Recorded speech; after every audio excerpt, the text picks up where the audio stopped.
I work at a bar in a suburb of Melbourne that is safe during the day but has become sort of notorious for a high rate of thefts and abductions during the nighttime. Specifically along the main street that my work is on. I often work night shifts or late shifts even. Tonight I even finished at 11 p.m. for some context. I'm an uppity 19-year-old girl. I got out of work at 11 p.m. and started to walk down the street. It's quite well lit in some parts but extremely dark in others. I began looking to hail a taxi. I was having no luck in finding one though. In fact, there were very few cars about at this time, which was quite unusual actually. I looked across the road, only to see a man with a hoodie on that was concealing almost all of his face. From the parts that I could see, he looked somewhat young, maybe early to mid-20s, and seemed to be high on something. Quite a shady figure to me. I noted he was pretty tall as well. I guess I'd been looking at him for too long though, because he immediately crossed the street towards me, and I stopped looking at him. I started to walk faster, looking behind me to keep an eye on his distance, and now even more desperate to hop in a taxi. When I turned around to look at him once again, to my relief, he was walking down a side street. I stepped out onto the street to get a better view down the road when he came back around from that side street he'd just entered. My stomach dropped as I saw he now had 2 more people accompanying him. I started to walk really fast now, and they began to walk after me. I was going as fast as I could without jogging and was getting really panicked, thinking of hailing down just any car to ask someone for help. The 3 men were quickly gaining on me and were all screaming and shouting at me. My anxiety had started to sink in though, and I couldn't hear a word that they said. It was all only white noise basically. A taxi with its lights off drove past, and I ran out into the middle of the road. The driver stopped and said he was finished for the day and wasn't taking any more customers. I told him I was being followed and asked if I could sit in his car for a second just to feel safe. He let me into his taxi, drove 20 meters away, and told me to get out. The men were still there though. I begged him to take me out of sight at least a little further down the road. When he noticed how genuinely scared I was at that moment, I guess he got concerned and adopted a more fatherly tone. The taxi driver was actually extremely kind afterward and refused to let me get out of his car until he found me another taxi to get me home safely. He drove around with me for a few minutes until we found another empty one. He beeped the other cab down and explained the situation to him. I thanked both drivers profusely, and we swapped cars without incident. The next driver was also incredibly nice as well. He said he had a young daughter at home and got quite upset and angry, thinking about how people can take away your right to feel safe. I'm extremely thankful they were there to help me out that night. I don't know what would have happened if they weren't.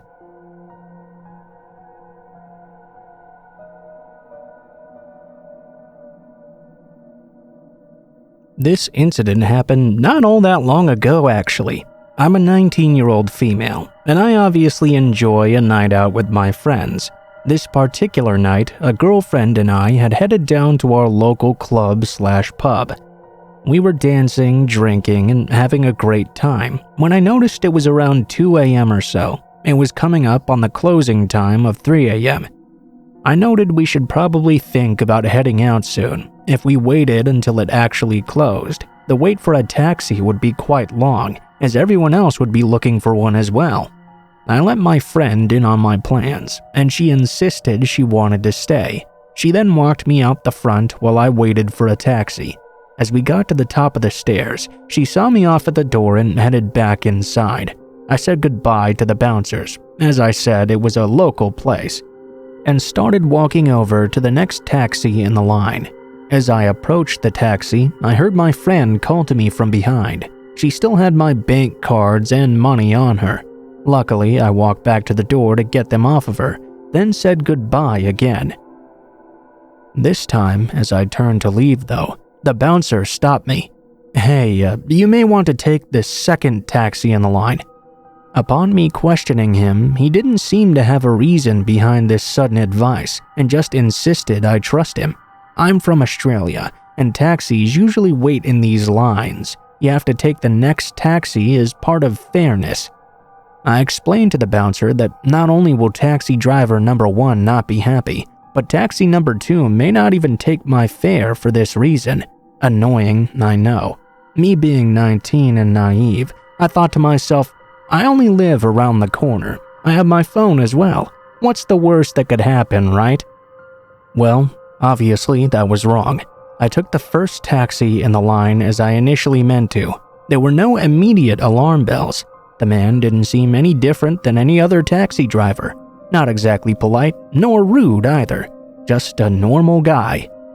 We were a few minutes into the fare, driving along the coastlines to my suburb, when all of a sudden, he pulled the taxi over to the side of the road and started walking around to my door.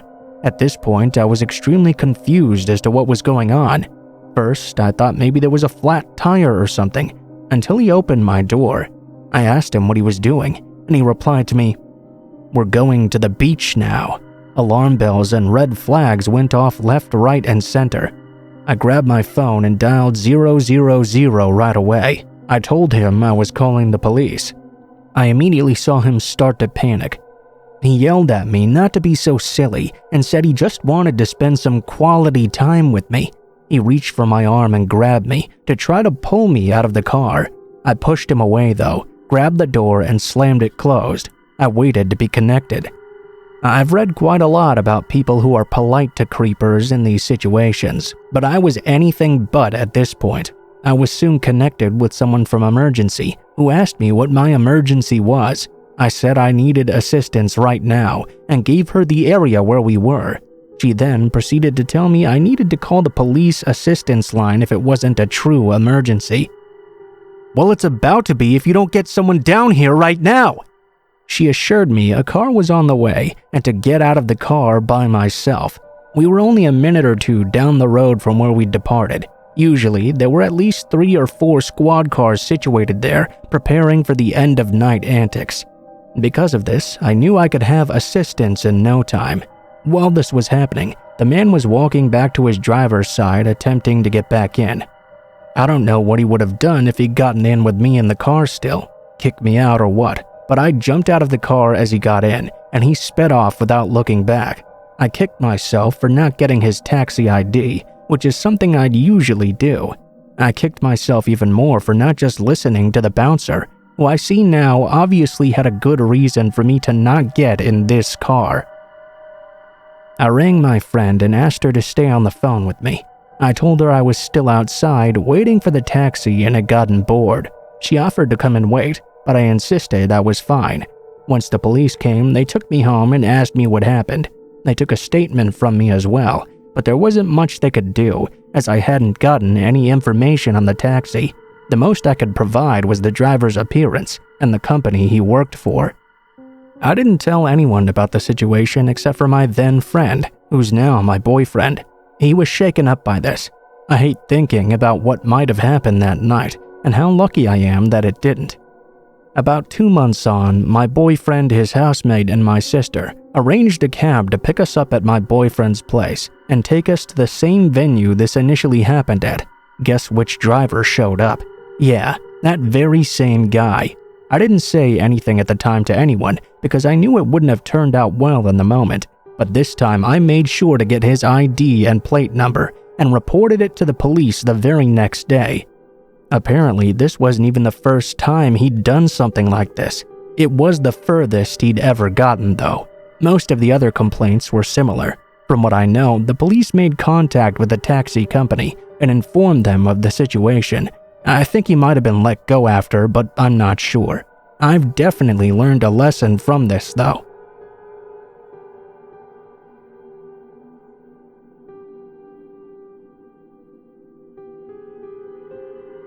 I'm a 17-year-old from the UK, and this took place a few months ago at my grandfather's funeral, or at least the after-party for it. Me, my cousin, and her best friend were all drinking a bit, because that's what you do at a wake or whatever. I was 16 at the time it happened, and I needed to get home at 1 a.m. I was completely shit-faced, so I called a taxi for myself. I wasn't going to be able to walk home in the state I was in.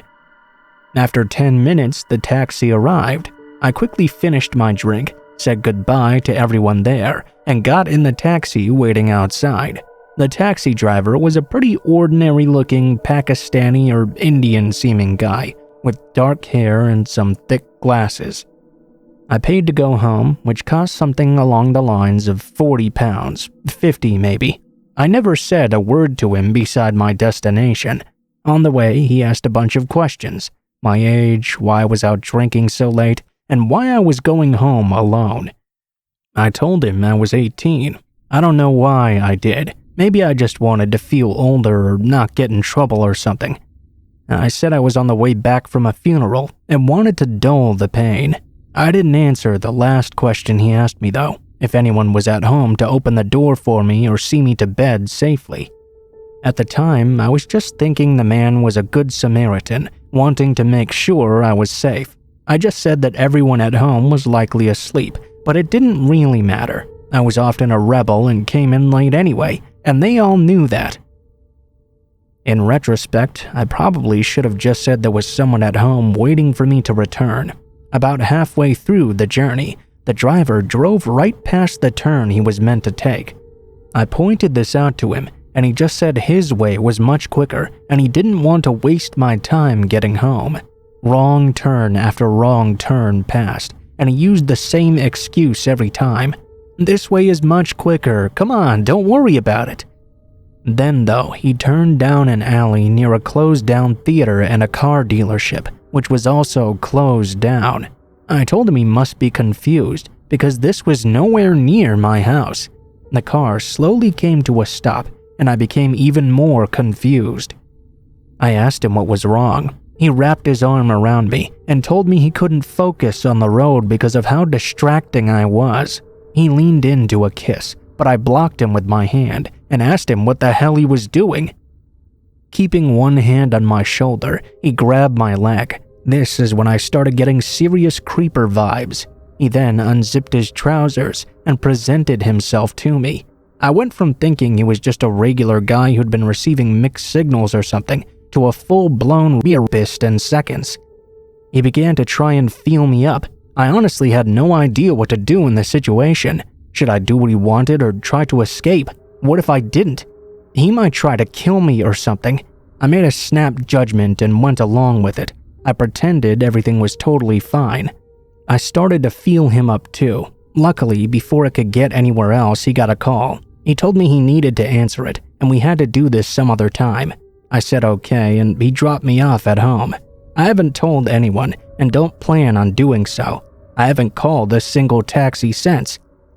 I'm glad it didn't go anywhere further though, because if it did, I could have been killed or worse.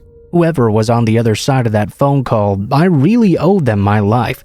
I called the police anonymously the next morning and gave them a description of the incident. No arrest has been made yet though.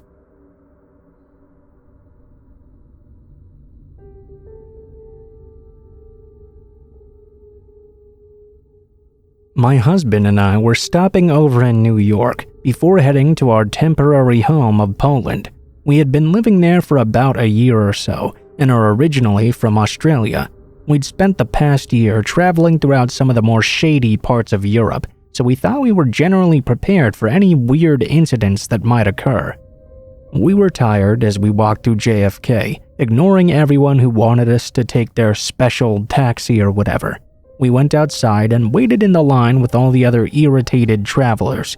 When it was our turn, the taxi driver got out and left. Another guy came and took our bags. The motor was still running even. I didn't really think anything of it, and didn't really care at that point. When I insisted I take my own bag and tried to open the trunk though, the man suddenly snapped at me. I was startled and said it was okay. I'd just sit with it on my lap instead. My husband and I traveled light, so we only had one suitcase between us. "Can you open the trunk?" my husband asked the guy. "Otherwise, there's going to be no room for us." The guy already looked pissed, and all we were asking was for him to do his job. I was already looking around for another cab because I couldn't be bothered. "Fine," the guy snapped. He basically ripped the trunk open. I hadn't even gotten into the car yet. It was kind of a paranoid thing that I never got into the taxi alone, as a result of some kidnapping stories in Greece of a similar nature. I waited, and then I saw what was in the trunk as the man quickly tried to close it once more. It wasn't all over the flooring or anything, just on one side, but it instantly made me feel ill. I could see what looked a lot like blood. The spot was visibly wet, and I stared at it blankly. Even with the dim light, I could just about make out various other stains of similar darker colors. I had barely begun to process what I'd seen before he slipped my suitcase in and the trunk door was slammed. I was now wide awake and did not want to get in this taxi. Everything was wrong, and this was clearly a mistake. "Come on, what's the holdup? Get in!" the taxi stand dude urged us, as equally pissed off passengers behind us were waiting for their own rides. I tried to get my husband's attention, but he was already in the back seat. If this were a horror movie and I was watching, I would be screaming at the screen, "Don't get in that cab!" I got in the taxi anyway, with my bag on my lap. I clutched it as we spun around the corners, went forward sharply, and had brakes slamming constantly. I felt sick and couldn't stop thinking about what I'd just seen. Was that real? Halfway through my haze, though, I realized we were not going the right way. I mean, far be it for me to tell taxi drivers in their own city where the hell they're going. I like to be prepared, though, and I like to know where I am. If we're not taking the tourist scenic route where they charge you a lot of dough, this guy was clearly going the wrong way. "Hey, where are you going?" The words just fell out of my mouth.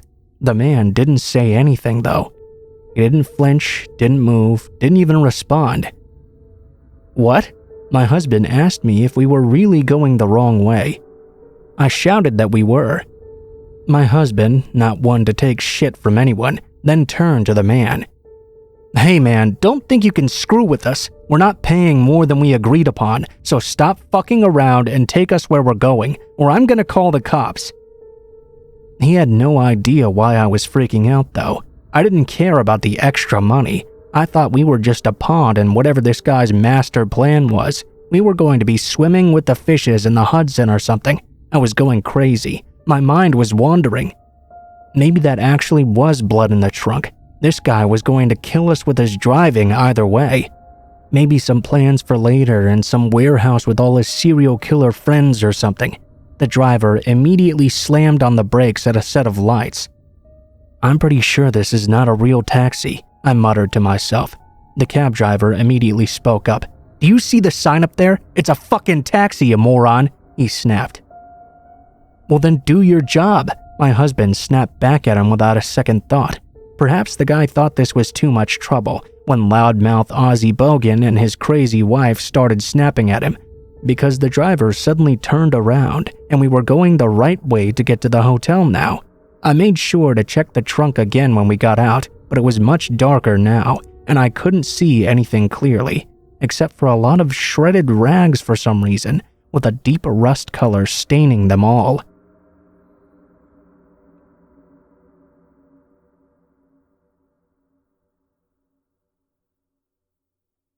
So I recently had the unfortunate ability to recall something really scary my older sister and I saw on a walk home during elementary school.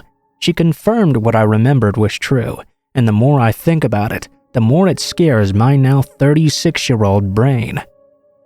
My sister Bianca and I are 4 years apart. I had the blessing of being able to have the most attentive and protective big sister ever, and she always had this remarkable sixth sense about her. So I was 7 years old, first or second grade. My sister was in the 5th grade, age 11.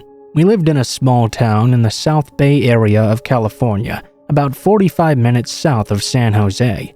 It was an extremely hot day, but we walked the usual 8 blocks from our elementary school to our home. Some info regarding our mother. She worked nights stalking at our local Safeway most of my adolescent life, so we were very independent children. Get up, get ready for school, go on our own. Mom slept until 3:30 p.m., then cleaned up, washed, and made dinner. Then she went out to work right away. That's just some background for the type of childhood I had at the time. Every day, we stayed after school for an hour with our favorite kindergarten teacher, Miss Marfia. My siblings and I all had the blessing of having the same teacher that we'd developed a super close relationship with. We enjoyed helping her clean up and prepare for her morning class every day. Usually afterwards, Miss Marfia would drive us home, but she couldn't that afternoon. She had to stay later than usual to wait for her husband James to pick her up and take her to the mechanic to grab her car. This meant that my sister and I were going to be the only kids walking home at this time. We didn't care though because we loved helping out our wonderful teacher, who was also our friend. In the 90s, the area behind our house was undeveloped. A lot a good 3 blocks long by 1.5 blocks wide, directly in front of the newly placed skate park. From our backyard gate, we could see that very same park. Upon passing by that park, we would always race and run from the sidewalk that bordered it to the back door of our fence. This was my favorite, because my sister always let me feel like I was a winner. Halfway through the run this time though, I was ahead, as usual, and I was passing through the normal sticker brushes. There was a lot of dirt and ugly tall weeds that would poke you badly if you got too close. Some of the bushes you could even hide under, they were so big. I'm literally only 100 yards from the fence when I hear my sister suddenly scream out my name. Not like a normal scream either. She shouted my first and middle name extremely sharply. I stopped dead in my tracks. I turned around and yelled backward, "What?" Before I could even fully turn around to see what was going on though, she pummeled into me. She was grabbing my shoulders while wrapping her arm to shield my face from what I'm sure I would be scared of in that moment. This was all while pushing me forward. I was so confused. There was no time to say anything. From the break between her fingers though, I swore I could see 2 sets of legs under a large bush. This is where my memory plays like I'm just watching a movie, and I can rewind every detail. I've spent many hours with my sister, recalling everything I'd blocked out. I was scared, but I could vividly recall it still. I witnessed an assault. They were lying down under a larger bush, with both sets of legs exposed. I saw a man dressed in a red tank top with blue dirty jeans and black boots. He had sunglasses on, and he was very agitated looking.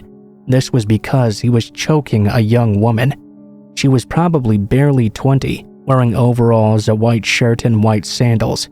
Her face was dirty, bruised, and her lips were blue, scratching at his hands and screaming.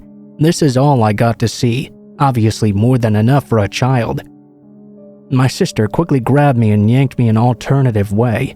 I was so scared, asking her, "What was that? That guy was killing her." My sister simply said we had to hurry home and tell my mom. All I could see after is a blur until we got home and woke my mom up, hysterically telling her what we saw. She called the police, but we never got any information regarding the woman. I've scoured the internet for anything about an assault, kidnapping, anything in the area, but I've never seen or heard anything. My sister cried when I asked her recently about this memory, thinking it was something I'd just had a nightmare about once. The details I recalled, though, made her scared that it severely traumatized me enough to not remember. Who knows, though? It's scary in any context. I really hope that girl managed to get away, though, and the man that was attacking her reaped what he sowed eventually.